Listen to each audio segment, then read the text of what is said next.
Happy Wednesday, everybody.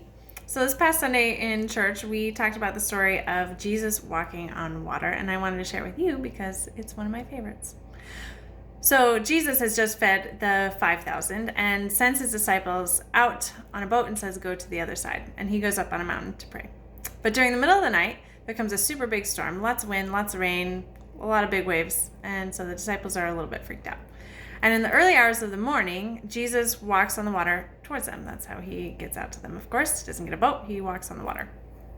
And the disciples see this figure of a man walking towards them, and they're like, oh, it's a ghost, we don't know what it is, what's going on? And Jesus calls out and says, don't be afraid, it's just me. And Peter, who I imagine in this moment is a little bit cocky, and he says, Jesus, if that's really you, command me to walk out towards you. I am sure he assumed that Jesus wouldn't actually do that because who walks on water? But Jesus does. He calls Peter's bluff and he's like, all right, Peter, come walk out towards me. I imagine Peter is freaking out a little bit internally in this moment, as I would. But Peter gathers his strength. He locks eyes with Jesus and he takes a step out of a boat. And then another step, and then another step. But then a big wave comes, or a big gust of wind, and Peter gets distracted. And he gets afraid. And we all know what happens next. Peter starts to drown. But this is my favorite part of the story, because Jesus reaches out to Peter. Jesus reaches out to Peter. Reaches out his hand, saves Peter, tells him to have a little faith. And I love that part of the story because it says that when we feel like we're drowning, when we're overwhelmed, when we lose sight of where we're headed, it is Jesus who will reach out to us. So often we hear this language of needing to reach out to God, needing to reach out to Jesus, but this is our reassurance that it is Jesus who reaches out to us. But also, the catch of this story is the fact that Peter is the only one who got out of the boat. All those other disciples stayed in the boat. They didn't have the faith to get out. They stayed in the boat.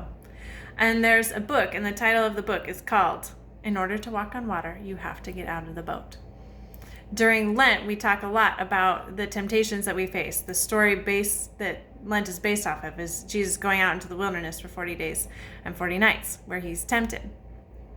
And I would say one of the biggest temptations we face in life is the temptation to never get out of the boat. We want to stay where it's familiar, where it's comfortable, where it's safe. But maybe it's not safe. Maybe it's not safe to stay in the boat. Maybe you're super miserable in the boat, but we're too scared to get out.